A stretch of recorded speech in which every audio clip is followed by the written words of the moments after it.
बिन तेरे मेरा कोई नहीं, बिन तेरे चरणाज तेरे रखे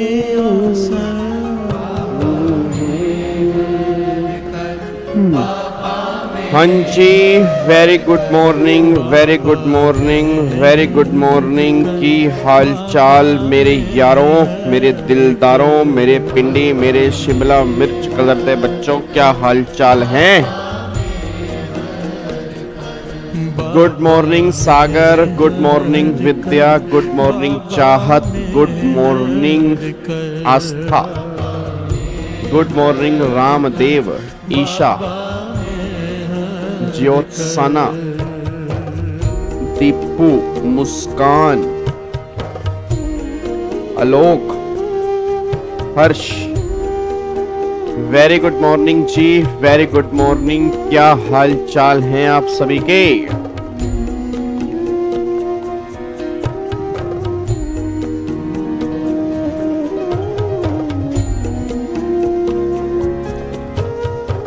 जय मां शेरावाली, जय मां शेरावाली। मेरा कोई नहीं है,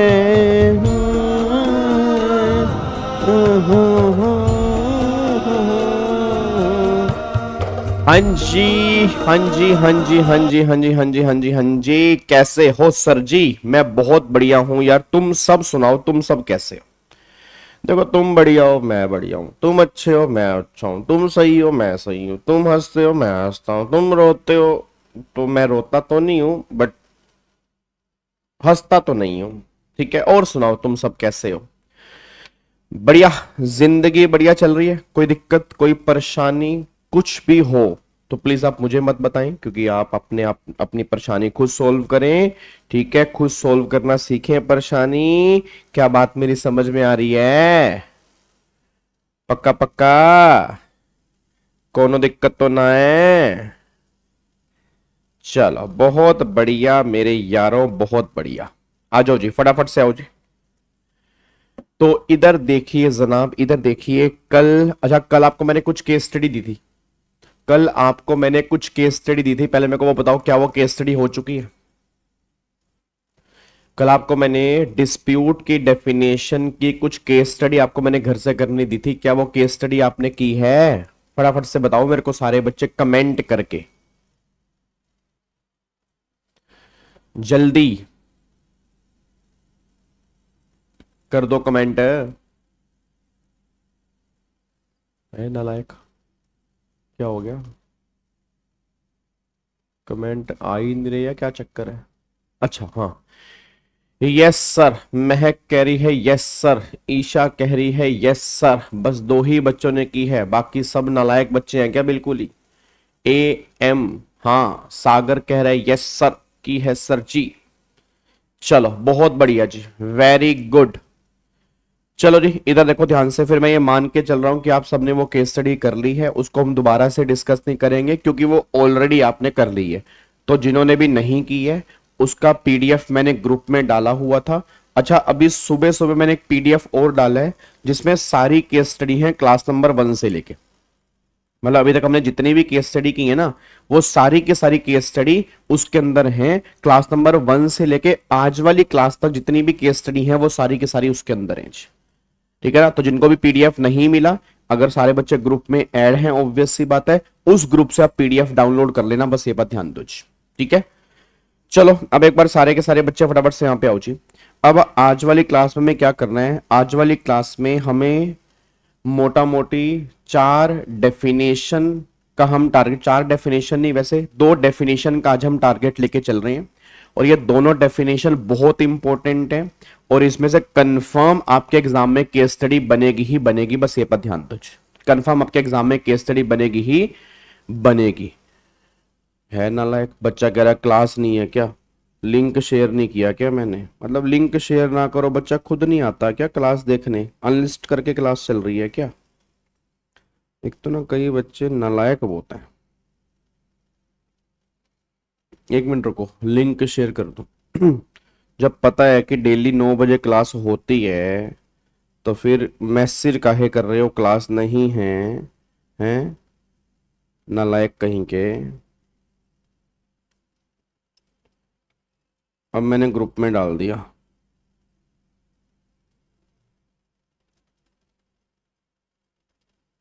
ठीक है जी। चलो।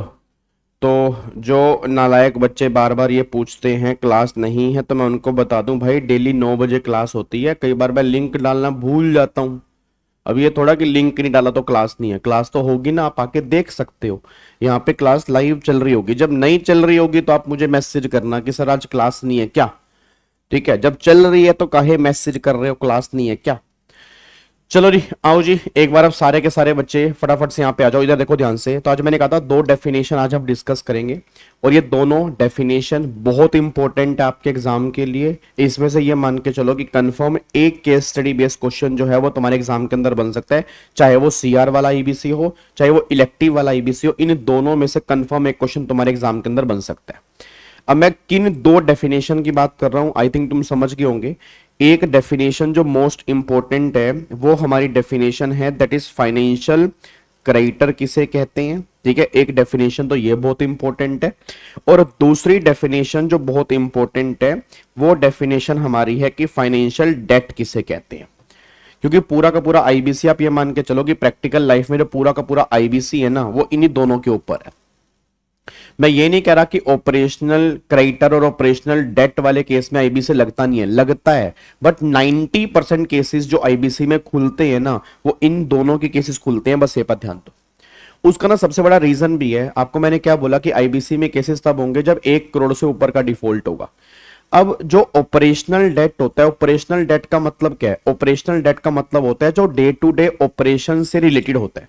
जैसे मान लो आपने बिजली का बिल पे नहीं किया, आपने चाय वाले के पैसे पे नहीं किए, आपने स्टाफ की सैलरी पे नहीं की, ठीक है, उसके बाद आपने इलेक्ट्रिसिटी का बिल पे नहीं किया, आप जहां पे घर, जिस घर में किराए पे रहते हैं, आपने सामने वाले को किराया पे नहीं किया, आपने कहीं से सामान खरीदा था, ठीक है, उसके सामान के पैसे आपने पे नहीं किए, तो ये सारे के सारे ऑपरेशनल डेट है। अब इमेजिन करो प्रैक्टिकल लाइफ में ना बहुत रेयर केस ऐसे होंगे कि डिफॉल्ट ऑपरेशनल डेट का 1 करोड़ से भी ऊपर होगा। आप समझ लो 1 करोड़ का मतलब क्या सर? 1 करोड़ का मतलब यह है कि उसके कितने बड़े लेवल पे डीलिंग होगी। तो बहुत रेयरली केस ऐसे होंगे कि जहां पे ऑपरेशनल डेट जो होगा वो 1 करोड़ से ऊपर होगा। और इवन ऑपरेशनल डेट अगर 1 करोड़ से ऊपर भी है ना, तो भी हर केस में इंसॉल्वेंसी एप्लीकेबल नहीं होता। ऑपरेशनल डेट वाले केस में हम आगे रख के डिस्कस करेंगे। एक सेक्शन नंबर 8 है, सेक्शन नंबर 9 है। अब 9 में जाती है एप्लीकेशन, बट 9 कहता है कि मुझ तक आने से पहले तुम्हें 8 क्रॉस करना पड़ेगा, और 8 में कई सारी कंडीशन है।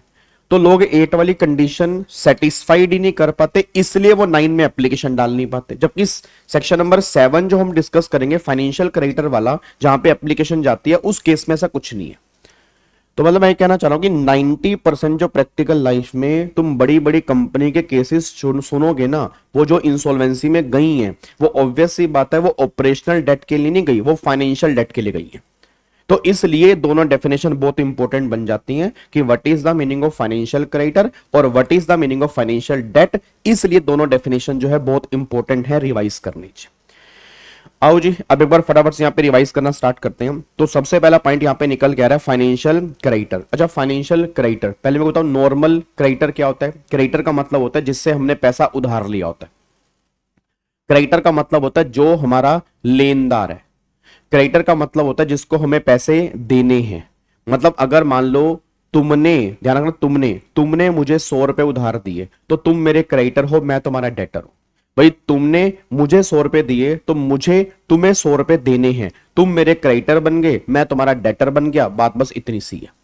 तो क्रेडिटर का मतलब क्या होता है? पैसा लेने वाला, मतलब जिसको हमें पैसा देना होता है उसको हम क्रेडिटर बोलते हैं। अब नाम से क्लियर है फाइनेंशियल क्रेडिटर। तो फाइनेंशियल क्रेडिटर का मतलब ये होता है कि जिस पर्सन को हमें फाइनेंशियल डेट का पैसा देना होता है, उस क्रेडिटर को हम फाइनेंशियल क्रेडिटर कहते हैं। तो नाम से ही क्लियर है कि फाइनेंशियल सर मींस अगर ओडी लेस देन 1 करोड़ है तो भी सीआरपी इनिशिएट कर सकते हैं। मैंने कब कहा? मैंने तो नहीं कहा, नालायक। मैंने अभी तो बोला कि 1 करोड़ से ऊपर के डिफॉल्ट ऑपरेशनल डेट वाले केस में कम होते हैं, इसलिए सेक्शन नंबर 8 और 9 जो है वो प्रैक्टिकल लाइफ में इतना एप्लीकेबल नहीं होता, क्योंकि इतने मोटे मोटे डेट होते ही नहीं है ना वहां पे। मेन इतना मोटा डेट कौन सा होता है? फाइनेंशियल। लिमिट सबकी 1 करोड़ रुपए ही है। गवर्नमेंट ने वहां पर डेट वर्ड लिखा है, डेट और डिफॉल्ट में भी फाइनेंशियल डेट में भी ऑपरेशनल डेट, दोनों केस में 1 करोड़ रुपए की लिमिट है, बस ये पर ध्यान दो। ठीक है जी, तो एक बार यहां पे चेक करो वो क्या कह रहा है। वो कह रहा है financial creditor means any person. तो पहली बात तो एनी पर्सन की बात हो रही है। अच्छा, एनी पर्सन का मतलब क्या है कि पैसा देने वाला इंडिविजुअल भी हो सकता है, पैसा देने वाली कंपनी भी हो सकती है, पैसा देने वाली लोकल अथॉरिटी भी हो सकती है, पैसा देने वाली एचसीएफ भी हो सकती है, पैसा देने वाली पार्टनरशिप फर्म भी हो सकती है, पैसा देने वाली एलएलपी भी हो सकती है। तो पहली बात, पैसा देने वाला कोई भी हो सकता है, तो क्रेडिटर जो है वो कोई भी बन सकता है, बस ये पर ध्यान दो। तो उसने बोला financial creditor means any person to whom a financial debt is owed, मतलब जिस पर्सन को हमें फाइनेंशियल डेट का पैसा देना है, जिस पर्सन को हमें फाइनेंशियल डेट का पैसा देना है, उस पर्सन को हम फाइनेंशियल क्रेडिटर बोलते हैं।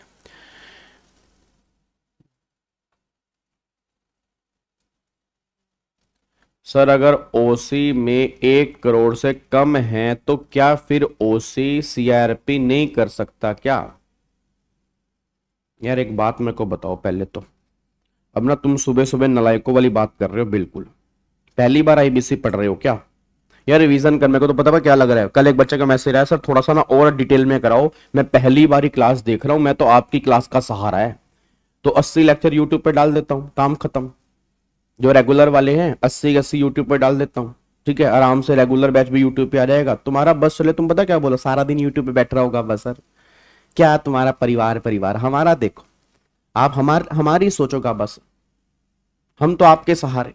आप अपने परिवार को छोड़ छाड़ के पूरा दिन यूट्यूब पे बैठ जाओ, पूरा दिन केस स्टडी कराओ, पूरा दिन आईबीसी पढ़ाओगा बस। सर आपका सिर्फ एक लाइफ में मोटिव होना चाहिए, आपको हमें 60 नंबर दिलवाने। जिंदगी के सारे मोटिव खत्म कर दो बस सर, अपनी सिर्फ एक ही मोटिव अपने सामने रखो कि आपका एक ही धर्म है, एक ही कर्म है कि आपको हमें 60 नंबर दिलवाने। आपका परिवार आपसे अलग हो जाए, हमें कोई फर्क नहीं पड़ता। तो मैं नालायक हूं, जब सेक्शन 4 तुम बार बार कर चुके हो, तो सेक्शन 4 में क्या लिखा है? डिफॉल्ट कितने का हो? 1 करोड़ से ऊपर का डिफॉल्ट। इट मीन अगर 1 करोड़ से ऊपर का डिफॉल्ट है तभी तो सेक्शन नंबर 4 पार्ट नंबर 2 लगेगा, है तभी तो पार्ट नंबर 2 लगेगा। उससे पहले पार्ट नंबर 2 कैसे लग जाएगा बताओ? उससे पहले कैसे पार्ट नंबर 2 लग जाएगा जब डिफॉल्ट 1 करोड़ से कम का? ये सेक्शन नंबर 4 तो हम पहले ही पढ़ चुके हैं।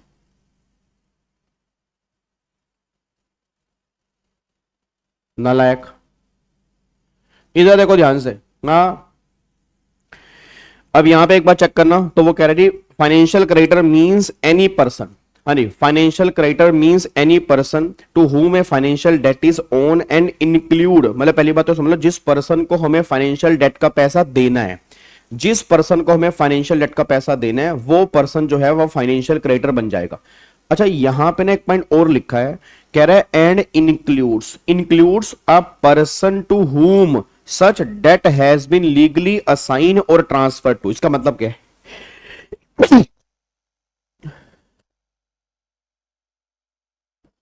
कि गवर्नमेंट ये बात कह रही है, कि गवर्नमेंट ये बात कह रही है, मैं दोबारा सुन रहा हूं जी, कि गवर्नमेंट ये बात कहना चाह रही है कि अगर ये पैसा आप किसी को असाइन भी कर दोगे, अगर ये पैसा आप किसी को ट्रांसफर भी कर दोगे, तो वो पर्सन जो है ना, वो भी पर्सन जो है वो फाइनेंशियल क्रेडिटर वाली से कैटेगरी में आ जाएगा। बस ये बात ध्यान दो। मतलब फॉर एग्जांपल मान लो मैं फाइनेंशियल क्रेडिटर हूं, ठीक है जी, मतलब मैंने तुम्हें पैसा दिया तो तुम्हारे लिए मैं फाइनेंशियल क्रेडिटर हूं, मैंने तुम्हें लोन दिया, बट अगर ये लोन मैं किसी थर्ड पार्टी को असाइन कर देता हूं लीगली, तो अब फाइनेंशियल क्रेडिटर मैं नहीं रहूंगा, मेरे बिहाफ पे फाइनेंशियल क्रेडिटर जो है वो बन जाएगा। बस ये बात ध्यान दो। मतलब गवर्नमेंट क्या कहना चाह रही है? गवर्नमेंट ये बात कहना चाह रही है कि फाइनेंशियल क्रेडिटर या तो मैं हूं, या अगर वो लोन जिसको मैंने असाइन कर दिया, जिसको मैंने ट्रांसफर कर दिया, तो उस पर्सन को भी हम फाइनेंशियल क्रेडिटर वाली कैटेगरी में कवर करेंगे। बस ये बात ध्यान दो। अब एक बच्चा कहता है सर क्या प्रैक्टिकल लाइफ में आप लोन असाइन कर सकते हो? बिल्कुल कर सकते हैं, और कई बड़े बड़े बैंक लोन असाइन करते हैं। फॉर एग्जांपल मान लो स्टेट बैंक ऑफ इंडिया ने लोन दिया, तो state bank of India HDFC को बोलता है कि भाई ये लोन की रिकवरी मैं नहीं कर पाऊंगा, मैं अपना लोन का राइट तुझे ट्रांसफर कर रहा हूं, मैंने इसको लोन दिया था 50 लाख रुपए का, तू मुझे 48 लाख रुपए दे दे, तू इससे 50 लाख रुपए रिकवर कर लियो। तो प्रैक्टिकल लाइफ में इसको हम फैक्टरिंग ही तो कहते हैं। मतलब मैंने अपना लोन क्या कर दिया, मैंने अपना लोन बेच दिया, तो अब जिसको मैंने अपना लोन बेचा, अब ऑब्वियस बात है सामने वाले पर्सन के लिए अब फाइनेंशियल क्रेडिटर जो बनेगा वो एचडीएफसी बैंक बनेगा, स्टेट बैंक ऑफ इंडिया नहीं बनेगा। तो गवर्नमेंट ने बोला फाइनेंशियल क्रेडिटर कौन होता है, जिसको आपने फाइनेंशियल डेट का पैसा देना है वो फाइनेंशियल क्रेडिटर होता है, या जिसको उसने वो पैसा लीगली असाइन कर दिया या लीगली ट्रांसफर कर दिया, तो वो पर्सन भी जो है वो फाइनेंशियल क्रेडिटर वाली कैटेगरी में कवर हो जाएगा। बस ये पर ध्यान दो। क्या बात मेरी समझ में आ रही है sir? If assign to legal heir, अगर लीगल हेयर को साइन कर दिया, सिंपल सी बात है किसी को भी असाइन कर दिया, यहां पर ऐसा कुछ भी नहीं है कि लीगल हेयर या कोई भी उसने लिखा है, आपने अगर असाइन कर दिया, ये नहीं लिखा किसको। आप अगर बैंक को साइन कर रहे हो, आप अगर किसी कंपनी को साइन कर रहे हो, आप अगर किसी इंडिविजुअल को साइन कर रहे हो, या वो तुम्हारा लीगल हेयर है आप उसको साइन कर रहे हो, गवर्नमेंट ने कहा जिसको भी तुम असाइन, बट वो लीगली असाइन होना चाहिए। ये नहीं कि हाँ भाई मेरे बिहाफ पर ये पैसा लेगा तो ये फाइनेंशियल क्रेडिटर बन गया। Answer is no. आपका प्रॉपर एग्रीमेंट हुआ हो, प्रॉपर डॉक्यूमेंटेशन हुई हो, तो प्रॉपर एग्रीमेंट और प्रॉपर डॉक्यूमेंटेशन के बेस पर अगर ये लोन लीगली असाइन हुआ है तब जाके वो सामने वाला बंदा फाइनेंशियल क्रेडिटर बनेगा, नहीं तो फाइनेंशियल क्रेडिटर नहीं बनेगा। बस ये पर ध्यान दीजिए। क्या बात मेरी समझ में आ रही है जी? पक्का पक्का? तो मेरे को सारे बच्चे बोल दो फाइनेंशियल क्रेडिटर की डेफिनेशन यहाँ पे सेक्शन नंबर 5(7) के अंदर लिखी है। तो 5(7) ने क्या बोला, जिस पर्सन को हमें फाइनेंशियल डेट का पैसा देना है वो फाइनेंशियल क्रेडिटर है, या वो डेट जिसको लीगली असाइन कर दिया हो या लीगली ट्रांसफर कर दिया हो, तो वो पर्सन भी फाइनेंशियल क्रेडिटर वाली कैटेगरी में आ जाएगा। अब यहाँ पे दो केस स्टडी इन्होंने यहाँ पे दी है, एक बार चेक करते हैं केस लो क्या है। पहला वो कह रहे हैं essential criteria for being a financial creditor, मतलब एक पर्सन का फाइनेंशियल क्रेडिटर बनना इस क्राइटेरिया पे डिपेंड करता है। इट मींस अगर ये क्राइटेरिया फ्रूटफुल होगा तो फाइनेंशियल क्रेडिटर बन जाएगा। पहला, essential criteria for being a financial creditor, a person to whom a financial debt is owed and includes a person whom such debt has been legally assigned or transfer। पहली बात तो ये same point इन्होंने यहां पे लिख दिया कि भैया फाइनेंशियल क्रेडिटर का मतलब जिसको फाइनेंशियल डेट देना है, जिसको असाइन कर दिया होगा वो भी फाइनेंशियल क्रेडिटर बन जाएगा। ठीक है, कह रहे the debt along with interest if any is disburse against the consideration for time value of money and includes any one person और more disburse as mention in clause number A to I of sub section 8 of section 5। वो simple सी बात कहना चाह रहे हैं कि जो पॉइंट सेक्शन 5(8) में कवर होंगे, ये आपका 5(8) है, ये आपका 5(8) है, कि जो भी पॉइंट तुम्हारे 5(8) में कवर होंगे, अगर वो पैसा आपने जिसको देना है, मतलब फॉर एग्जांपल फाइनेंशियल डेट पे ना बहुत सारे डेट है, मतलब सेक्शन नंबर 5(8) पढ़ोगे ना तो 5(8) में काफी सारे क्लोज हैं, तो अगर तुम उनमें से किसी भी क्लोज में कवर हो जाते हो तो वो फाइनेंशियल डेट बन गया। अब जिसको वो तुमने पैसा देना है वो तुम्हारा फाइनेंशियल क्रेडिटर बन गया। तो गवर्नमेंट ने एक तो पहली बात सिंपल से बोली, अगर फाइनेंशियल डेट देना है फाइनेंशियल क्रेडिटर है, जिसने वो डेट असाइन कर दिया जिसको, वो फाइनेंशियल क्रेडिटर है। फिर गवर्नमेंट ने बोला लोन के बदले में तुमने इंटरेस्ट भी देना है तो वो भी फाइनेंशियल क्रेडिटर वाली कैटेगरी में कवर होगा, जिसको तुम्हें वो पैसा देना है। और जो 5(8) में कवर हो जाएगा तो वो पैसा तुम्हें जिसको देना होगा वो पर्सन फाइनेंशियल क्रेडिटर वाली कैटेगरी में कवर हो जाएगा। ये बात कहना चाह रही है। तो सिंपल से बात ये निकल कह रहे हैं 5(8) पढ़ना जरूरी है, क्योंकि जो फाइनेंशियल डेट में आ गया तो जिसको पैसा वो देना है वो फाइनेंशियल क्रेडिटर वाली कैटेगरी में आ गया, तो वहीं से आपकी डेफिनेशन जन्म लेगी फाइनेंशियल क्रेडिटर की। ठीक है जी। उसके बाद अगला केस लो देखो जी, वैसे अगला केस लो भी हम 5(8) में कंप्लीट करेंगे। अगला केस लो भी हमारा 5(8) के अंदर आएगा। कह रहा है allottees oblique home buyers were included in the main provision that is section number 5(8)(f। वही बात आ गई ना 5(8) जो मैं अगला करना है। With effect from the inception of the code the explanation was added in 2018 merely to clarify doubt that has arisen. The deeming fiction that is used by the explanation is put beyond doubt that fact that allotee are to be regarded as financial creditor within section number 5(8)(f of the code। सुनो ध्यान से वो कहना क्या चाह रहे हैं। वो ये बात कहना चाह रहे हैं, मेरा पूरी क्लास से क्वेश्चन है, यहां पे बात हो रही है होम बायर्स की, यहां पे बात हो रही है होम बायर्स की। और आपको पता होगा बड़ी बड़ी सोसाइटीज होती हैं, अच्छा, बड़ी बड़ी सोसाइटीज जो होती हैं, आपको अगर पता होगा, वहां पे 5 साल 4 साल के बाद पोजेशन मिलता है घर का, बट पैसा वो एडवांस में ले लेते हैं। अब फॉर एग्जाम्पल, मुझे नहीं पता आपने कभी नाम सुना नहीं सुना, एक नोएडा में बहुत फेमस सोसाइटी है क्लियो काउंटी करके। इनके ना बहुत सारे, जैसे ऑरेंज काउंटी हो गया, क्लियो काउंटी हो गया, ऐसे अलग अलग नाम से ये मतलब बिल्डिंग्स बनाते हैं। तो नोएडा में एक सोसाइटी है क्लियो काउंटी करके। अब क्लियो काउंटी के फ्लैट ऐसे हैं, ये बात नोएडा में है, जो बच्चे नोएडा या उनसे आसपास रहते होंगे उनसे पूछना। तो क्लियो काउंटी का ऐसा है कि जहां पर ये प्रोजेक्ट स्टार्ट करते हैं ना, तो इनके फ्लैट पहले से ही एडवांस बुक हो जाते हैं सारे के सारे, क्योंकि बहुत बढ़िया लेवल पे मटेरियल यूज करते हैं, कंस्ट्रक्शन इनकी बढ़िया होती है, बिल्कुल लेटेस्ट डिजाइन होते हैं, इसलिए इनके ऊपर लोग ट्रस्ट करते हैं। अब फॉर एग्जाम्पल क्लियो काउंटी ने अनाउंस किया, अब मान लो क्लियो काउंटी ने अनाउंस किया, अब क्लियो काउंटी ने अनाउंस कर दिया कि भाई साहब हम यहाँ पे फ्लैट बनाने जा रहे हैं, और ये एक एक मतलब 5 किले की जमीन है, इतने गज में इतने सारे फ्लैट बनेंगे। तो लोगों ने बुकिंग करा ली। अच्छा, लोगों ने बुकिंग करा ली तो ऑब्वियस सी बात है लोगों ने एडवांस दिया होगा। जब लोगों ने एडवांस दिया होगा, उन्होंने बोला ये एडवांस आप हमें दे दो, पोजेशन जो मिलेगा वो 5 साल के बाद मिलेगा। पोरेशन कब मिलेगा? 5 साल के बाद मिलेगा, बट अभी आपको एडवांस यहां पे देना पड़ेगा, तभी पोरेशन जो है वो 5 साल के बाद मिलेगा। लेट्स टेक एन एग्जांपल, मान लो वो फ्लैट तैयार नहीं हो पाए, फ्लैट तैयार नहीं हो पाए तो होम बायर ने कहा जी हमारा पैसा वापस करो। अब क्लियो काउंटी कह रही है हम पैसे देने के एलिजिबल नहीं है, हमारे पास पैसे देने के लिए पैसे नहीं है, हम डिफॉल्ट है, हम इंसॉल्वेंसी में जा चुके हैं, हमारे पास पैसा ही नहीं है। तो क्वेश्चन यह राइज हुआ कि क्या जितने भी होम बायर्स हैं, क्या वो सब फाइनेंशियल क्रेडिटर की तरह माने जाएंगे? तो ऑब्वियस ही बात है, भाई लोग कहते थे, मतलब बिल्डर कहता था नहीं नहीं ये कोई फाइनेंशियल क्रेडिटर थोड़ा है, ये तो उन्होंने मुझे एडवांस दिया है, अब इन्होंने मुझे एडवांस दिया, इन्होंने मुझे कोई लोन थोड़ा दिया है। तो फाइनली फिर यहां पर एक कोर्ट की जजमेंट आई, और इवन 2018 में, 16 में कोड बना, 2018 में एक एक्सप्लेनेशन ऐड की गई कि जो होम बायर हैं, जो उन्होंने एडवांस दिए है, ये कमर्शियल इफेक्ट ऑफ बोरोइंग है।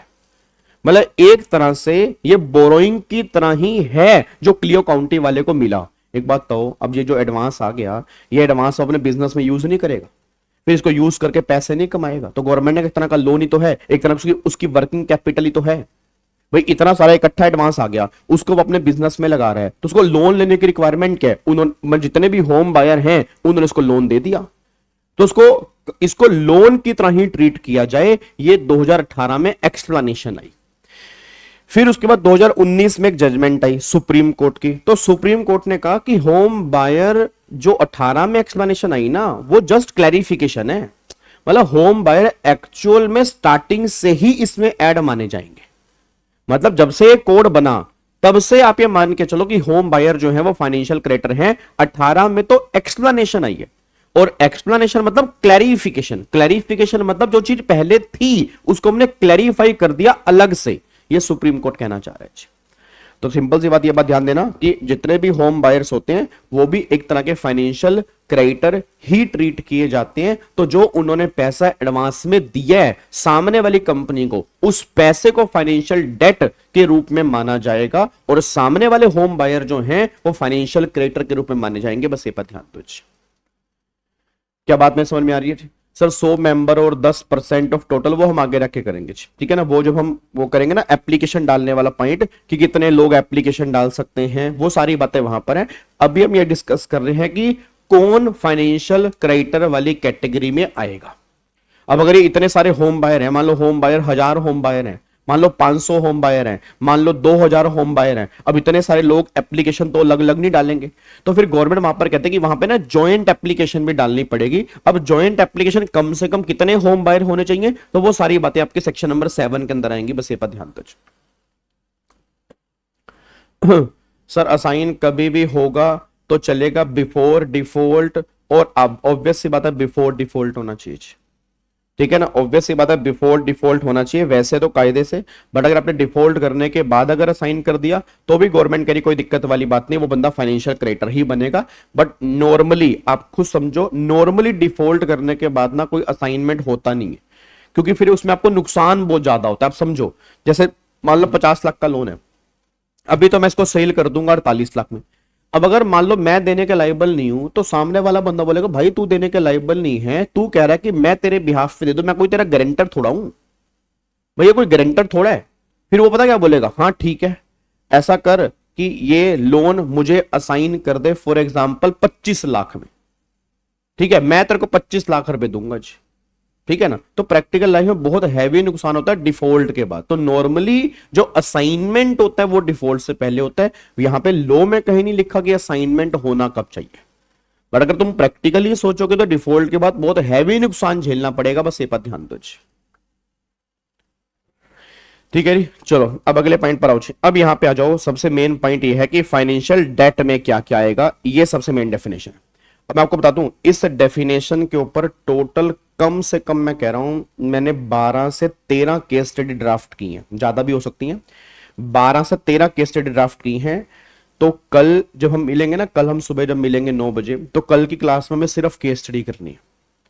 कल की क्लास में सिर्फ केस स्टडी करनी है। आप इतना कर सकते हो कि एक बार फाइनेंशियल क्राइटेरिया की डेफिनेशन मैं तुम्हें रिवाइज करवा रहा हूं, आप एक बार इसको दोबारा से रिवाइज करके आओगे। केस स्टडी वाला पीडीएफ मैंने ग्रुप में डाल दिया, हो सके तो एक बार आप रीड करके आ जाना, ठीक है, अगर तुम्हें समझ में आ रही है। नहीं तो फिर कल वाली क्लास में सारी की सारी केस स्टडी करेंगे, क्योंकि इसमें से कंफर्म केस स्टडी बनती है। अब यहां पे आओ जी, इसको अब रिवाइज करते हैं। अब वो कह रहा है फाइनेंशियल डेट मींस, अब फाइनेंशियल डेट का मतलब क्या है, फाइनेंशियल डेट मींस, पहली बार डेफिनेशन एग्जॉस्टिव है। कह रहा है financial debt means a debt along with interest. Main बात है इफ एनी, इफ एनी जो वर्ड लिखा है वो इंटरेस्ट के लिए लिखा है। इट मींस वो ये बात कहना चाह रहा है कि अगर आपने, फाइनेंशियल डेट का मतलब है एक debt along with interest if any, चाहे इंटरेस्ट हो या ना हो, मतलब अगर खाली डेट भी है, मैं दोबारा बोलूंगा अगर खाली लोन भी है, मैंने 50 लाख रुपए दिए, मैंने कहा मैं 50 लाख रुपए ही वापस लूंगा, 0% इंटरेस्ट है, मैं कोई इंटरेस्ट चार्ज नहीं करूंगा, सामने वाला बंदा मुझे पैसे देने से मना कर देता है, तो गवर्नमेंट ने कहा यह भी फाइनेंशियल डेट है, चाहे साथ में इंटरेस्ट हो या ना हो। तो बात ध्यान देना, इफ एनी जो वर्ड है वो इंटरेस्ट के लिए, हमने रेगुलर बैच के अंदर भी डिस्कस किया था कि अगर इंटरेस्ट है तो लोन और इंटरेस्ट दोनों फाइनेंशियल डेट है। लोन चुका दिया, खाली इंटरेस्ट देने से मना कर दिया तो भी फाइनेंशियल डेट है।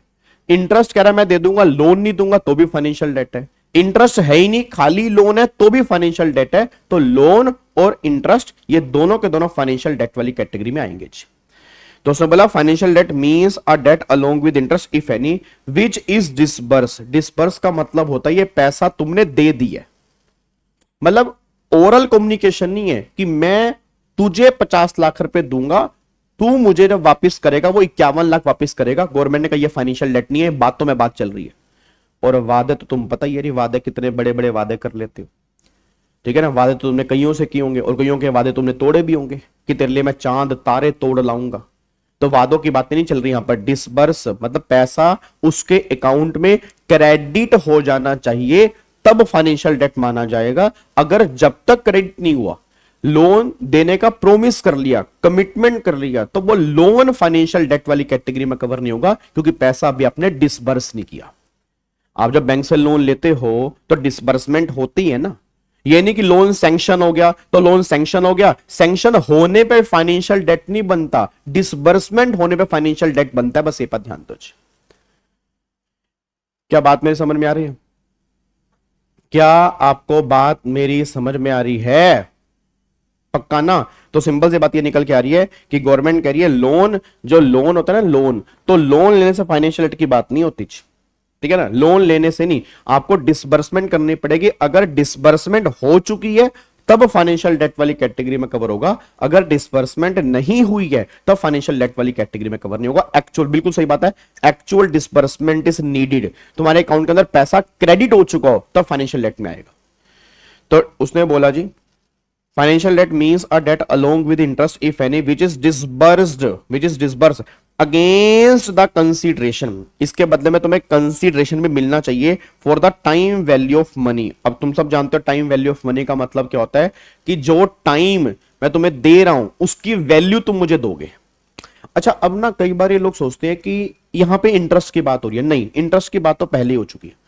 यहां पे गवर्नमेंट कह रही टाइम वैल्यू ऑफ मनी के अंदर ना मतलब एनी सम ऑफ मनी आ सकता है। जैसे मान लो मैंने तुम्हें 5 लाख रुपए दिए, तुम अब ये कह सकते हो कि भाई मैं तेरे को 5,04,000 रुपए दूंगा, या मैंने तेरे को 5 लाख रुपए दिए, मैं तुझे वापस करूंगा 6 लाख रुपए, मैं तेरे को 1 लाख रुपए ना प्रीमियम दूंगा। अब तुम प्रीमियम का नाम भी ले सकते हो।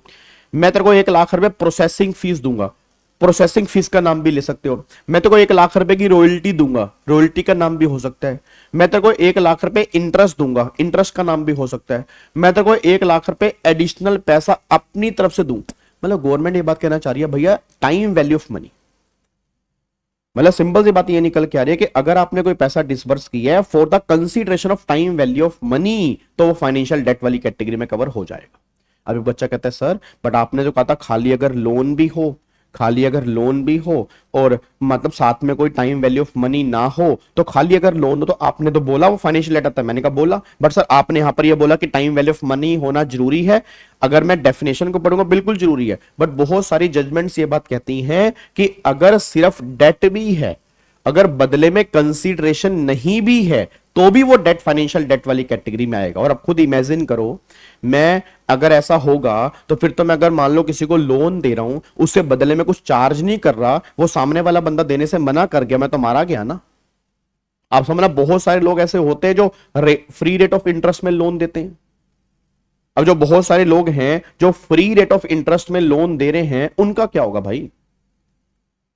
तो गवर्नमेंट ने कहा भाई सिंपल सी बात यह है, फ्री रेट ऑफ इंटरेस्ट में जो लोन दिए जा रहे हैं वो भी फाइनेंशियल डेट वाली कैटेगरी में कवर होंगे, चाहे बदले में इंटरेस्ट हो या ना हो, या इवन बदले में कोई कंसीडरेशन भी ना मिल रहा हो, तो भी फाइनेंशियल डेट वाली कैटेगरी में आ जाएगा। क्या बात समझ में आ रही है? क्या बात समझ में आ रही है? तो ये बात ध्यान रखना, बहुत सारे बच्चे यहां पर सिर्फ इंटरेस्ट की बात करके चलते हैं। नहीं, इंटरेस्ट के अलावा किसी भी नाम से तुम्हें अगर कुछ पैसा मिल रहा है तो यहां पे आएगा जी। बात मेरी समझ में आती है? तो बताओ, financial debt means a debt along with interest if any which is disbursed against the consideration for the time value of money। अब यहां पे कह रहे हैं includes। अब includes का मतलब पता है क्या है? includes का मतलब इन सबको भी हम फाइनेंशियल डेट ही मानेंगे, इन सबको भी हम फाइनेंशियल डेट ही मानेंगे। अब देखो पहला पॉइंट तो बिल्कुल सिंपल है, money borrow against the payment of interest. ये पॉइंट वैसे भी हम ऊपर कवर कर चुके हैं कि अगर आपने कोई मनी बोरो की है, उसके बदले में आप इंटरेस्ट चार्ज करोगे। मैंने 5 लाख बोरो किए, मैं तुम्हें बदले में 6 लाख दूंगा, 1 लाख का इंटरेस्ट पे करूंगा, तो गवर्नमेंट ने कहा ये भी फाइनेंशियल डेट है। तो ये तो बिल्कुल बेसिक सा पॉइंट है, ये बिल्कुल बेसिक सा पॉइंट है कि मनी बोरो की है विद कंसिडरेशन ऑफ इंटरेस्ट, इसको भी हम फाइनेंशियल डेट मानेंगे। ये बिल्कुल सिंपल सा पॉइंट है। सेकंड, वो कह रहा है any amount raise by acceptance under any acceptance credit facility और इट्स डीमैटेरियलाइज इक्विवेलेंट। इसका मतलब क्या होता है?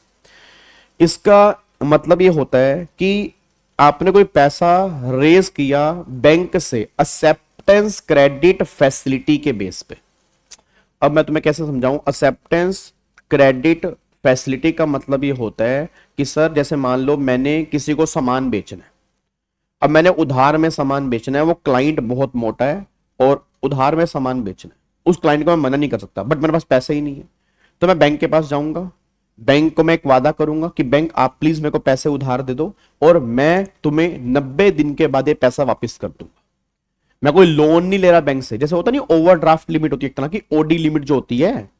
तो गवर्नमेंट वही बात कहना चाह रही है कि बैंक क्या करेगा, एक्सेप्टेंस क्रेडिट फैसिलिटी के थ्रू मैंने अमाउंट रेज किया जो एक पर्टिकुलर टाइम के बाद मैं बैंक को वापस कर दूंगा। तो इसको मैंने लोन का नाम नहीं दिया। तो गवर्नमेंट ने कहा भाई चाहे तुमने कोई भी नाम दो, अगर तुम पैसा रेज कर रहे हो एक्सेप्टेंस क्रेडिट फैसिलिटी के थ्रू, तो वो पैसा भी फाइनेंशियल डेट वाली कैटेगरी में कवर होगा। इट मींस अगर कल तुम नहीं चुका पाए तो तुम्हारा केस इंसॉल्वेंसी में चल जाएगा। बस ये पर ध्यान दो, ठीक है ना? तो अगर आपने कोई पैसा रेज किया, और ये ऐसा प्रैक्टिकल लाइफ में बहुत, और ये पता है नॉर्मली किस केस में होता है? ये नॉर्मली होता है एक्सपोर्ट वाले केस में। अगर आपको थोड़ा बहुत प्रैक्टिकली आइडिया हो, ये नॉर्मली जो होता है ना वो एक्सपोर्ट वाले केस में होता है। ये बात ध्यान देना चाहिए, एक्सपोर्ट वाले केस में नॉर्मली ऐसा होता है, ये बात ध्यान दो। क्या बात मेरी समझ में आ रही है? तो गवर्नमेंट एक्सपोर्ट वाले केस में नॉर्मली ये बात कहती है कि भाई साहब आप एक्सपोर्ट करना है, मेरे पास पैसा है नहीं, तो बैंक के पास गए, सामने वाला बंदा कह रहा है कि 90 दिन के अंदर पेमेंट कर दूंगा, तो सामने वाला बंदा मुझे 90 डेज के अंदर पेमेंट करेगा, जैसे पैसा मेरे पास आएगा मैं बैंक को वापस कर दूंगा। तो 90 दिन के लिए मैंने पैसा सामने से उधार ले लिया, इसको बोलते हैं एक्सेप्टेंस क्रेडिट फैसिलिटी। क्या बात मेरी समझ में आ रही है? पक्का पक्का, कोई दिक्कत तो नहीं है? चलो अब अगले पॉइंट पर आओ। ये हो गया फाइनेंशियल एड। अगला कह रहा है any amount raise pursuant to any note purchase facility और the issue of bond, notes, debenture, loan stock और एनी सिमिलर इंस्ट्रूमेंट। सिंपल सी बात कर रहे हैं, जो डिवेंचर होल्डर हैं, जो बॉन्ड होल्डर हैं, ये भी तुम्हारे फाइनेंशियल क्रेडिटर है। मान लो आपने किसी को प्रोमिसरी नोट दे दिया, लेटर ऑफ क्रेडिट दे दिया, ठीक है, आपने किसी को डिवेंचर इशू कर दिए, आपने किसी को बॉन्ड इशू कर दिए, आपने डिवेंचर स्टॉक इशू कर दिए, उसके बदले में आपने पैसे ले लिए। अब आज बड़ी बड़ी कंपनी बॉन्ड इशू करती है, बड़ी बड़ी कंपनी डिवेंचर इशू करती है, उसके बदले में पैसा रेज करती है। तो जो डिवेंचर और बॉन्ड के बदले पैसा रेज किया, तो गवर्नमेंट ने कहा यह भी एक फाइनेंशियल ट्रांजैक्शन है। तो वो कंपनी ने जिसने पैसा रेज किया, उसको पैसा वो चुकाना पड़ेगा, क्योंकि ये पैसा एक फाइनेंशियल डेट है। और अगर ये पैसा एक फाइनेंशियल डेट है, तो सामने वाले बॉन्ड होल्डर जो हैं, जिन्होंने बॉन्ड होल्ड किए हैं, कि मैंने बॉन्ड दिए और उनके पास बॉन्ड है और उन्होंने मुझे पैसा दिया, तो वो लोग मेरे फाइनेंशियल क्रेडिटर बन जाएंगे और जो पैसा उन्होंने मुझे दिया वो फाइनेंशियल डेट वाली कैटेगरी में आ जाएगा। तो सिंपल सी बात है, इस पॉइंट नंबर 3 में क्या कह रहा है, बॉन्ड होल्डर, डिवेंचर होल्डर, ये सब फाइनेंशियल कैटेगरी में कवर होंगे, बस ये पर ध्यान दो।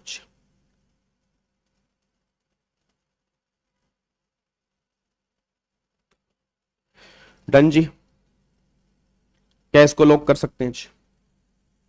ठीक है, तो यहां पर बॉन्ड होल्डर, डिवेंचर होल्डर की यहां पे बात हो रही है, ये बात ध्यान दो। उसके बाद देखो जी, सेकंड नेक्स्ट पॉइंट पे हो। अब वो कह रहा था amount of any liability in respect of any lease, ध्यान से पढ़ना, एनी लीज और हायर परचेज, एनी लीज और हायर परचेज, ठीक है जी। Contract which is deemed as a finance और capital lease under the Indian accounting standard और such other accounting standard as में भी प्रिस्क्राइब। अब एक बात मेरी समझ लो जी, लीज आपकी दो तरह की होती है। मैं आपको बता दूं, लीज आपकी दो तरह की होती है, एक तो होती है ऑपरेटिंग लीज, एक होती है फाइनेंशियल लीज। अब ऑपरेटिंग लीज के अंदर क्या होता है कि नॉर्मली ओनरशिप ट्रांसफर नहीं होती, 1 साल 2 साल 3 साल की जो लीज है वो नॉर्मली ऑपरेटिंग लीज होती है। फाइनेंशियल लीज और कैपिटल लीज क्या होती है, जो लॉन्ग टर्म लीज होती है, जिसमें ओनरशिप जो है वो अल्टीमेटली सामने वाले बंदे को ट्रांसफर कर दी जाती है। अब आपने कोई चीज लीज पे ली, आप उसका लीज रेंट पे कर रहे हो, ठीक है, या हायर परचेस, तुम सब जानते हो हायर परचेस के अंदर भी क्या होता है, हायर परचेस में जब लास्ट इंस्टॉलमेंट जाती है तो सामने वाले की ओनरशिप उसकी हो जाती है। तो ये नहीं कह रहा हर लीज फाइनेंशियल डेट है, वो कह रहा कैपिटल लीज, मतलब जो फाइनेंशियल लीज है वो आपका फाइनेंशियल डेट है। इट मींस अगर मान लो मैंने कोई सेट लीज पे ली है, मुझे पैसा पे करना है, और अगर मैं पैसा पे नहीं करूंगा तो ये लीज का पैसा फाइनेंशियल डेट बन जाएगा, सामने वाला बंदा फाइनेंशियल क्रेडिटर बन जाएगा, वो तुम्हारे अगेंस्ट में इंसॉल्वेंसी की प्रोसीडिंग जो है वो स्टार्ट कर सकता है। बस ये पर ध्यान दो। क्या बात मेरी समझ में आ रही है ना? तो वही बात करना चाह रहा है कि जो कैपिटल लीज है, जो फाइनेंशियल लीज है, जो हायर परचेज है, उसको भी हम फाइनेंशियल डेट वाली कैटेगरी में कवर करेंगे। ये पॉइंट आपको यहां पे निकल के आ रहा है, क्लियर है? फिर आगे वो कह रहा है रिसीवेबल सोल्ड और discounted other than any receivable और sold on non recourse basis. इसको ध्यान से पढ़ना। अब ऑपरेशनल लीज नहीं, operational lease is not a debt. मैंने बिल्कुल नहीं बोला operational lease is not a financial debt, may be cover under operational debt. वो ऑपरेशनल डेट वाली कैटेगरी में कवर हो सकता है, बट फाइनेंशियल डेट वाली कैटेगरी में नहीं आएगा। ठीक है ना? जो ऑपरेशनल ऑपरेटिंग लीज है वो तो डे टू डे ऑपरेशन से रिलेटेड है, तो वो ओडी वाली कैटेगरी में कवर हो सकती है, बट फाइनेंशियल लीज जो फाइनेंशियल डेट वाली कैटेगरी में आएगी। बस ये पर ध्यान दो। अच्छा, अब ये क्या होता है रिसीवेबल सोल्ड, इसको नॉर्मली हम फैक्टरिंग कहते हैं। ठीक है ना? इसको हम नॉर्मली क्या कहते हैं, फैक्टरिंग। फैक्टरिंग तो आपको पता होगा ना, फैक्टरिंग का मतलब क्या होता है कि जब हम अपना लोन किसी को बेच देते हैं। अब लोन किसी को बेच देते हैं तो वैसे बात है, जब भी हम किसी को लोन बेचते हैं, जैसे मैं एग्जांपल देता हूं, एग्जांपल ये है कि जैसे मान लेते हैं एक बैंक है, बैंक ने मान लो बैंक है फॉर एग्जांपल HDFC बैंक, ये HDFC छोड़ो, एक बैंक है PNB बैंक। PNB बैंक ने रिलायंस इंडस्ट्री को 50 करोड़ रुपए का लोन दिया, ठीक है, और ये बोला कि आप 50 करोड़ रुपए का लोन है, 15 साल का ये लोन है, 15 साल का, तो मतलब रिलायंस कंपनी 15 साल के अंदर ये लोन वापस करेगी।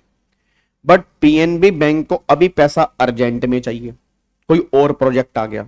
अब PNB बैंक 15 साल से पहले तो मांग नहीं सकता, PNB बैंक जो है 15 साल से पहले तो मांग नहीं सकता ना। अब PNB बैंक ने क्या किया, HDFC से बात की कि भाई मैं तुझे अपना ये डेट बेचना चाहता हूं। अब दो केस होंगे, यहां पे दो केस होंगे। अब यहां पर ये डिस्कस होगा कि ये जो डेट तुम बेचना चाह रहे हो, ये रिकोर्स बेस पे बेचना चाह रहे हो या नॉन रिकोर्स बेस पे बेचना चाह रहे हो। भाई एक तो होता है रिकोर्स बेस और एक होता है नॉन रिकोर्स बेस,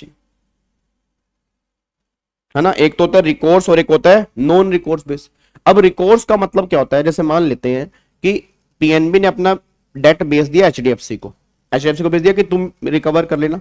अब अगर रिलायंस बाद में एचडीएफसी को पैसा नहीं देता तो एचडीएफसी के पास एक राइट है कि वो पीएनबी को यहां पे ठहरा सकता है जिम्मेदार और वो पीएनबी से रिकवरी कर सकता है। मैं दोबारा बोलूंगा, यहां पीएनबी था ना वो, या एसबीआई था, हाँ पीएनबी। तो पीएनबी ने लोन दिया रिलायंस को 50 करोड़ का, पीएनबी ने अपना डेट बेच दिया एचडीएफसी को। अब एचडीएफसी रिकवरी करेगा रिलायंस से, बट अगर रिलायंस कहता मैं नहीं पैसे दे रहा तो एचडीएफसी के पास एक राइट है कि वो रिकवरी पीएनबी से कर सकता है। इसको बोलते हैं रिकोर्स बेस। क्या बोलते हैं, रिकोर्स। री का मतलब दोबारा, दोबारा मतलब दोबारा से मैं केस फाइल कर सकता हूं, मतलब अभी भी सामने वाला बंदा लाइबल रहेगा इस लोन को चुकाने के लिए अगर वो बोरोर जो है पैसे नहीं चुकाता इस पर्सन को। नॉन रिकोर्स बेस का मतलब क्या होता है, नॉन रिकोर्स बेस का मतलब होता है कि मैं डेट बेच रहा हूं, अब मैं डेट बेच रहा हूं और ये एचडीएफसी रिकवरी करेगा रिलायंस इंडस्ट्री से। अगर रिलायंस पैसे नहीं देगा तो मेरी लाइबिलिटी खत्म हो चुकी है, अब एचडीएफसी मुझसे पैसे नहीं मांग सकता क्योंकि ये डेट मैंने नॉन रिकोर्स बेस पे बेचा। अब वो मुझे रिकोर्स नहीं कर सकता, मुझे मुझे लाइबल नहीं ठहरा सकता अगर वो डेट मैंने नॉन रिकोर्स बेस पे बेचा। अब यहां पे वो क्या कह रहे हैं कि अगर आपने अपना डेट बेचा other than non recourse base, मतलब नॉन रिकोर्स बेस को छोड़ के, मतलब अगर आपने रिकोर्स बेस पे बेचा, रिकोर्स बेस पे, तो भैया पीएनबी ये जो पैसा अभी एचडीएफसी को देना है ये फाइनेंशियल डेट वाली कैटेगरी में कवर होगा, बस ये पर ध्यान दो। अच्छा अब यहां पे सुनो, बच्चा कह रहा है सर एक बात बताओ, जैसे 50 करोड़ का लोन दिया रिलायंस को तो साथ में इंटरेस्ट भी चार्ज करेगा, बिल्कुल चार्ज करेगा। मान लो 10 करोड़ का इंटरेस्ट है तो 50 प्लस में 10 60 करोड़ रुपए रिलायंस कंपनी ने वापस करने थे पीएनबी बैंक को, टोटल मिला के विद इंटरेस्ट, ठीक है। अब बच्चा कह रहा है सर फिर तो हर बंदा रिकोर्स बेस पे बेचेगा ना, नॉन रिकोर्स बेस पे कौन बेचेगा? भाई कौन ऐसा पागल होगा जो नॉन रिकोर्स बेस पे बेच रहा है? रिकोर्स बेस पे फायदा है कि अगर मान लो वो पैसा नहीं दे पाया तो बाद में फिर रिकवरी भी कर सकते हैं। अब सुनो ध्यान से, प्रैक्टिकल लाइफ में दोनों में, प्रैक्टिकल लाइफ में क्या फर्क होता है। जब हम रिकोर्स बेस पे बेचते हैं, मान लो मैंने इसको डेट बेचा, मैंने कहा मेरे को ना इमीडिएट पैसे चाहिए, तो यहां पर मैं एचडीएफसी को जब मैं डेट बेचता हूं थोड़ा ज्यादा पैसे पर बेचता हूं। जैसे मान लो टोटल 60 लाख है, मैं इसको बोलता हूं भाई तू मेरे को ना सिर्फ 50 लाख ही दे दे, अभी दे दे, बट आने मेरे को 60 लाख है, तू अभी मेरे को 50 लाख दे दे, बस मैं तेरे को सारा डेट बेच दूंगा, तू रिलायंस से 60 लाख रुपए की रिकवरी कर लियो, बट मुझे अभी 50 लाख दे दे, मेरे को अभी 50 लाख की नीड है। दूसरा केस क्या होगा, अब इसको पता है कि इसके मैं लाइबल हूं, अभी लाइबिलिटी मेरी खत्म नहीं हुई क्योंकि अगर रिलायंस ने डिफॉल्ट कर दे मैं लाइबल हूं। दूसरा केस ये है, ये कहता है मैं तेरे को डेट बेच रहा हूं, और एक बात ध्यान रखियो, अगर वो बंदा तेरे को पेमेंट नहीं करेगा ना, मेरे पास मत आइयो, मैं लाइबल नहीं हूं, अपने आप निपट लियो उससे, अपने आप कोर्ट वोट में लेके जाइयो, केस करियो, मेरे पास मत आइयो, मैं अपनी रिस्पॉन्सिबिलिटी खत्म कर रहा हूं ये डेट बेच के। तो अब एचडीएफसी कहता है ठीक है मैं ये करने को भी तैयार हूं, मुझे कोई दिक्कत वाली बात नहीं, मैं उसे लोन अपने आप रिकवर कर लूंगा, बट अब मैं तुझे जो दूंगा 35 लाख रुपए दूंगा, बता लेने हैं या नहीं लेने, या 40 लाख रुपए दूंगा, बता लेने या नहीं लेने। अब सिंपल सी बात है, क्या मैंने 20 लाख कम कर दिए ना, तो यहां पर मैंने पैसे ज्यादा कम कर दिए, अब क्या पीएनबी पैसे लेगा? वो पीएनबी पे डिपेंड करता है, क्या पता उसको 35-40 लाख, मतलब जो 35-40 करोड़, सॉरी 35-40 करोड़ रुपए उसको लेने पड़े, उसको अर्जेंट है पैसे, उसको अर्जेंट पैसे की नीड है, तो उसको पता है वो पैसे 15 साल के बाद आएंगे, ये पैसे मेरे को इमीडिएट मिल रहे हैं, तो हो सकता है वो ये डेट सेल कर दे, और उसको ये भी पता है कि अगर वो डिफॉल्ट कर गया ये मेरे पास नहीं आ सकता, मेरी सारी लाइबिलिटी खत्म हो चुकी है, इसको बोलते हैं नॉन रिकोर्स बेस। तो गवर्नमेंट ने कहा भाई नॉन रिकोर्स वाला तो डेट नहीं है, मतलब फाइनेंशियल डेट में कैटेगरी में कवर नहीं होगा। रिकोर्स बेस पे अगर आपने डेट सोल्व की है, रिसीवेबल बेचे हैं, तो रिकोर्स बेस वाला जो है वो फाइनेंशियल डेट वाली कैटेगरी में आ जाएगा, बस ये पर ध्यान दो। क्या बात मेरे समझ में आ रही है? देखो यहां पर वही लिखा है, तो रिसीवेबल सोल्ड और discounted other than any receivable sold on non recourse base, non recourse को छोड़ के, मतलब रिकोर्स बेस पे जो आपने बेचा है वो फाइनेंशियल डेट वाली कैटेगरी में आएगा, ठीक है। फिर आगे देखो जी, any amount raise under any other contract including any forward sale और purchase agreement having the commercial effect of borrowing. इसका मतलब क्या है, ये पॉइंट नंबर एफ बहुत इंपॉर्टेंट है। फॉरवर्ड सेल का मतलब होता है कि फ्यूचर के वादे, फॉरवर्ड सेल का मतलब होता है फ्यूचर के वादे, कि मैं, जैसे बच्चे ने बोला सर अगला बैच कब स्टार्ट होगा, मैं कहा जनवरी में। उसने मेरे अब उसने बहुत सारे बच्चों ने भी एडवांस में बुकिंग करा ली, एडवांस दे दिया, बुकिंग करा ली। तो क्या आपको लग रहा है फॉरवर्ड सेल है? भाई सेल अभी होनी है, फ्यूचर में आपने मुझे एडवांस दे दिया। तो ऐसे ही याद करो होम बायर वाला, 5 साल के बाद पोजेशन मिलेगा, एडवांस आज दे दिया, तो गवर्नमेंट ने कहा फॉरवर्ड सेल ही तो है।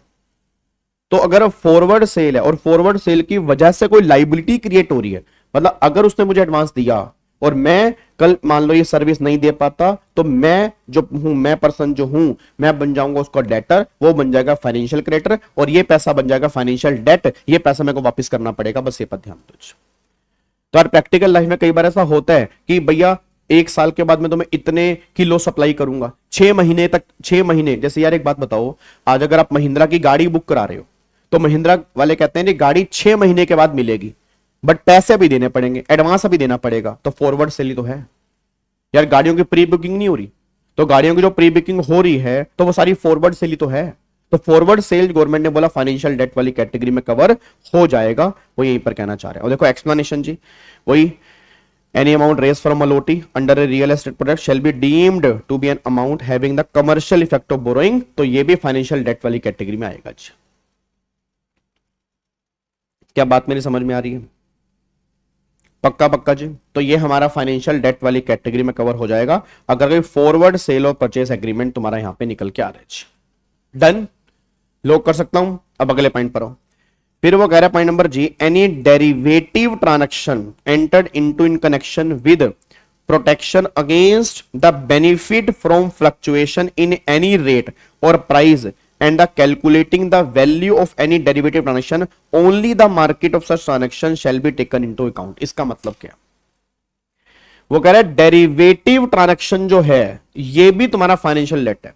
अब ये डेरिवेटिव में वो सारी ट्रांजैक्शन नहीं कह रहा, वो ये बात कहना चाह रहा है कि जहां पर प्राइस का फ्लक्चुएशन, देखो उसने क्या बोला है, कह रहा है विद कनेक्शन, किस कनेक्शन? विद कनेक्शन अगेंस्ट और benefit from fluctuation in any rate और प्राइस। तो फ्लक्चुएशन की वजह से जो डेट अराइज हो रहा है वो फाइनेंशियल डेट है। जैसे मैं तुम्हें एग्जांपल देता हूं, जैसे मान लेते हैं कि मान लो मैंने बाहर से ना सामान खरीदा, इंपोर्ट किया $5,000 का पैसे बनते हैं, और ये पेमेंट करनी है मेरे को 6 महीने के बाद। पेमेंट कब करनी है? 6 महीने के बाद करनी है। अभी $1 का प्राइस चल रहा है 82, ठीक है। तो मैंने एक बैंक से डेरिवेटिव एग्रीमेंट साइन कर लिया कि हम फिक्स कर लेते हैं कि मैं 82 रुपीस के हिसाब से पैसे दूंगा। इसको बोलते हैं हैजिंग, कि 5 साल के बाद प्राइस क्या हो छोड़ो, आज हम हेज कर लेते हैं कि मैं तुम्हें 82 रुपीस के हिसाब से पैसे दूंगा, चाहे 90 हो जाए तो भी 82 दूंगा, चाहे 75 हो जाए तो भी 82 दूंगा। ये हमने फिक्स कर लिया कि 82 रुपीस का प्राइस मेरा फिक्स हो गया बैंक के साथ, कि मैं तुम्हें जो पेमेंट करूंगा वो 82 के हिसाब से करूंगा। बैंक ने कहा ठीक है जी, कोई दिक्कत वाली बात नहीं। अब क्या हुआ, जब पेमेंट करने की बारी आई तो $1 का प्राइस हो गया 85। अब सोच के बोलना, बैंक पे करेगा 85 के हिसाब से, मैं पे करूंगा बैंक को 82 के हिसाब से, तो क्या मेरी कोई लाइबिलिटी निकल के आ रही है? नहीं। तो गवर्नमेंट ने कहा ये कोई फाइनेंशियल डेट नहीं है, कोई लाइबिलिटी थोड़ा निकल के आ रही है। बट अगर मान लो खुदा ना खास्ता $1 हो गया 70 रुपए का, अब बताओ क्या मेरी बैंक, अब बैंक तो देगा 82 और डॉलर 70 है, तो क्या मुझे 12 रुपए बैंक को देने पड़ेंगे? यस। तो ये 12 रुपए गवर्नमेंट कह रही फाइनेंशियल डेट है। आप समझो फाइनेंशियल डेट क्या है, कि जो प्राइस मैंने फिक्स किया अगर उससे ऊपर प्राइस चला गया तो फिर तो मुझे फायदा है, वो बैंक पे करेगा, मुझे बैंक को 82 देने हैं बस। और अगर मान लो ये प्राइस $70 का डॉलर हो गया तो 70 और 82 तो 12 रुपए मुझे बैंक को जो पे करने हैं तो वो 12 रुपए गवर्नमेंट कह रही फाइनेंशियल डेट वाली कैटेगरी में आएगा। बस ये पर ध्यान दो। अब अगर आपने एफएम अच्छे तरीके से पढ़ी है तो ये बातें आपको इजी लग रही होंगी, या आपने सिक्योरिटी लॉ अगर अच्छे तरीके से पढ़ा है तो ये बातें आपको इजी लग रही होंगी, क्योंकि ये सारी बातें सिक्योरिटी लॉ के अंदर और एफएम के अंदर कहीं ना कहीं कनेक्ट होती हैं। तो आज कई आपने सुना होगा इंटरेस्ट स्वैप, इंटरेस्ट की स्वैपिंग होती है, कई बार इंटरेस्ट रेट फिक्स कर लेते हैं। अब अगर इंटरेस्ट रेट फिक्स कर लिया कि हम भैया इतना इंटरेस्ट देंगे, अब अगर मान लो इंटरेस्ट बढ़ गया तो भैया सिंपल सी बात है मुझे फायदा हो गया, अगर कम हो गया मुझे नुकसान हो गया, तो जो नुकसान हो रहा है वो मेरा फाइनेंशियल डेट है। समझ में आ गया ना? तो गवर्नमेंट यही बात कहना चाह रही है कि जो डेरिवेटिव ट्रांजैक्शन है तो जो उसमें तुम्हें लॉस हो रहा है फ्लक्चुएशन की वजह से, उस लॉस को हम फाइनेंशियल डेट वाली कैटेगरी में कवर करेंगे। बस ये पर ध्यान दो। ठीक है, बाकी जब मैं केस स्टडी बेस्ड क्वेश्चन तुम्हें ग्रुप में डालने हैं, जब तुम केस स्टडी बेस्ड क्वेश्चन करोगे ना तुम्हें और अच्छे से दिमाग तुम्हारा खुलेगा कि हाँ एग्जाम में केस स्टडी कैसी बन सकती है, क्योंकि अभी तो हम प्रोविजन रिवाइज कर रहे हैं, अभी हम क्या कर रहे हैं प्रोविजन की रिवीजन कर रहे हैं। तो दिमाग कब खुलेगा? जिसके बेस पे केस स्टडी क्वेश्चन करेंगे। ठीक है जी, चलो अब अगले पॉइंट पर आओ। अब आगे देखो, फिर वो कह रहा है पॉइंट नंबर एच में वो कह रहा है any counter indemnity obligation in respect of guarantee, indemnity bond, documentary letter of credit और any other instrument issued by bank और फाइनेंशियल इंस्टीट्यूशन। मतलब काउंटर इंडेमनिटी का मतलब होता है गारंटी की भी गारंटी देना। भाई गारंटी की भी गारंटी देना, जैसे मान लो लेट्स टेक एन एग्जांपल, मान लो मिस्टर वीजी है, वीजी ने एचडीएफसी से पैसा उधार लिया, तो एचडीएफसी फाइनेंशियल क्रेडिटर है, इसने पैसा लेना है। अच्छा इसने पैसा लेना है तो एसबीआई कहता है कि अगर ये पेमेंट नहीं करेगा तो मैं पेमेंट कर दूंगा एचडीएफसी को। बट एसबीआई को मुझे एक गारंटी देनी पड़ेगी कि जब एसबीआई पेमेंट कर देगा तो फिर बाद में रिम्बर्स एसबीआई को कौन करेगा? वीजी करेगा। तो आपको नहीं लग रहा कि जो इसने मेरी गारंटी दी उसके against counter indemnity, counter guarantee मैंने बैंक को दी कि जब तुम पेमेंट कर दोगे तो जो तुमने पेमेंट किया मैं तुम्हें पेमेंट करूंगा। तो बैंक को भी तो श्योरिटी चाहिए ना। अगर बैंक मान लो कल एचडीएफसी को पे कर दे तो बैंक को रिकवरी कैसे होगी? बैंक कैसे पैसा लेगा? तो उसने बोला माना अभी तुम्हारे पास पैसे नहीं है तो मैंने तुम्हारी गारंटी ले ली, तुम्हारे बिहाफ पर मैं पे कर दूंगा, बट तुम भी मुझे काउंटर गारंटी दो कि भैया तुम भी मुझे पैसा रिम्बर्स कर दोगे। तो गवर्नमेंट ने बोला ये जो पैसा है ये भी फाइनेंशियल डेट वाली कैटेगरी में आएगा, तो इसको भी उसके ऊपर भी इंसॉल्वेंसी वाला केस एप्लीकेबल कर सकते हैं। क्या बात समझ में आ रही है? तो वही बात यहां पे लिखी हुई है कि जो काउंटर इंडेमनिटी जो है वो भी आपकी यहां पे फाइनेंशियल डेट वाली कैटेगरी में आएगी। ठीक है, उसके बाद देखो फिर अगला पॉइंट क्या है, उसके बाद तो फिर गवर्नमेंट कह रही है the amount of any liability in respect of any amount of guarantee और indemnity for any of the item referred in sub clause A to H. Logical issue खत्म। कह रहे जो ऊपर ए टू एच है उन पॉइंट्स के लिए किसी ने गारंटी दी है तो वो गारंटी से जो पैसा अराइज हो रहा है वो भी फाइनेंशियल डेट है। मतलब ये एक जनरल पॉइंट है, रेजिडुअल पॉइंट है कि ऊपर जो पॉइंट तुमने पढ़े हैं ठीक है उसके लिए कोई गारंटी दी गई है तो वो गारंटी वाला पैसा जो है वो भी फाइनेंशियल डेट वाली कैटेगरी में कवर होगा, उस पे भी इंसॉल्वेंसी की प्रोसीडिंग स्टार्ट हो सकती है। ये सब फाइनेंशियल डेट है जी। एक बार दोबारा देखते हैं। फाइनेंशियल डेट मींस एक तो debt along with interest if any, फिर इसमें कई सारे पॉइंट्स हैं। पहला जो है वो लोन विद इंटरेस्ट है, फिर दूसरा जो है एक्सेप्टेंस क्रेडिट फैसिलिटी है, तीसरा बॉन्ड होल्डर और डिवेंचर होल्डर, चौथा फाइनेंशियल लीज और कैपिटल लीज, पांचवा अगर अपने डेटर बेच दिए रिकोर्स बेसिस पे तो यहां पे आ गया। फिर अगला गवर्नमेंट ने बोला रिकोर्स के बाद डेरिवेटिव ट्रांजैक्शन जो फ्लक्चुएशन की वजह से लॉस हो रहा है वो यहां पे आ गया। फिर काउंटर इंडेमनिटी और फिर जो ऊपर पॉइंट कवर है उनके किसी भी गारंटी जो है अगर कोई गारंटी ली हुई है तो वो भी फाइनेंशियल डेट वाली कैटेगरी में कवर हो जाएगी। ये सारे पॉइंट अपने यहां पे निकल के आ रहे हैं। क्या बात समझ में आ रही है?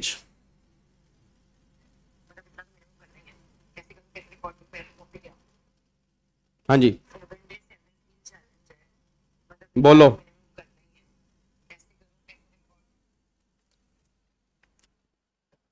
डन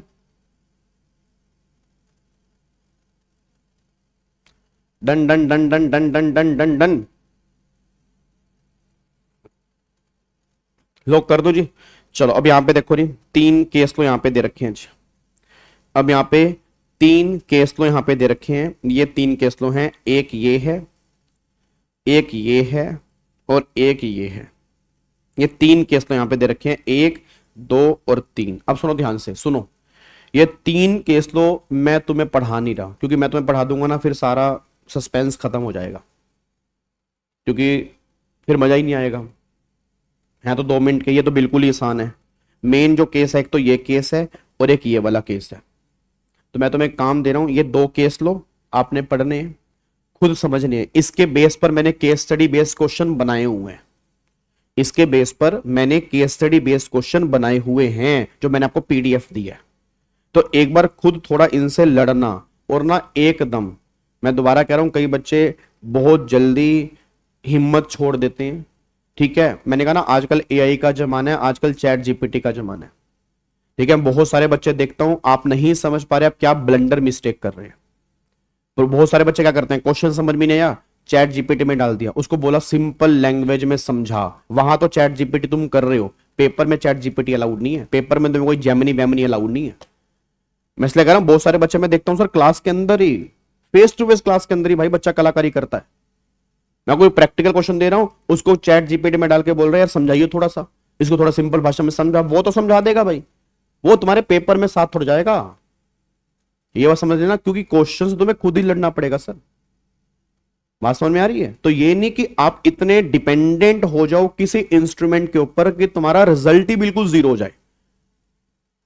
ठीक है ना, तो वो अपना दिमाग चलाना बंद मत करना बस, बाकी मुझे कोई दिक्कत नहीं। देखो लाइफ तुम्हारी है, मैं तो तुम्हारे भले की बात कर रहा हूं कि भैया हाँ बहुत टेक्निकल चीज है, समझ में नहीं आ रही, 4 बार हमने पढ़ ली है, तब हम थोड़ा सा आईटी का यूज कर सकते हैं, चाहे वो कोई भी एआई हो उसको हम यूज करके पूछ सकते हैं। बट ये थोड़ा कि थोड़ा सा भी नहीं समझ आ रहा, चल भाई डाल यार तुम्हें को समझा, वो चीज मत करना बस।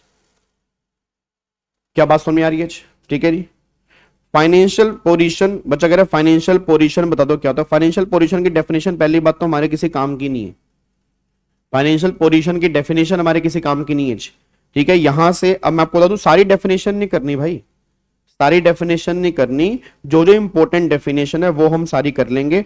कल की क्लास में क्या करेंगे, कल हम करेंगे ऑपरेशनल क्रेडिटर क्या होता है, कल हम करेंगे ऑपरेशनल डेट क्या होता है। आप चेक कर सकते हो यहां पर भी कितने सारी केस लो हैं, तो आप इससे आइडिया लगा सकते हो कि ये दोनों भी कितने इंपॉर्टेंट होंगे, ये दोनों भी कितने इंपॉर्टेंट होंगे, बस ये पर ध्यान दो। ठीक है, लोग करें इसको। ठीक है जी, चलो तो फिर बाकी मिलते हैं कल वाली क्लास में, कल सुबह 9 बजे मिलेंगे। आप सारे बच्चे केस स्टडी बेस्ड क्वेश्चन करके आएंगे, और जिसमें डाउट होगा वो आप मुझे बताएंगे, जिसमें डाउट होगा वो आप मुझे बताएंगे। ठीक है ना, जिसमें डाउट होगा उस केस स्टडी को दोबारा से हम बहुत बढ़िया तरीके से समझेंगे। ठीक है, वैसे तो हम सारी केस स्टडी सोल्व करने की कोशिश करेंगे, ऑब्वियस सी बात है, बट अगर फिर भी तुम्हें किसी पर्टिकुलर केस स्टडी में डाउट होगा तो वो आप मुझे बताएंगे। ठीक है जी, चलो तो फिर बाकी मिलते हैं कल सुबह 9 बजे सेम टाइम पर सेम जगह पर। ओके जी, bye bye, tata, thank you so much, जय हिंद, God bless you, love you all, bye bye.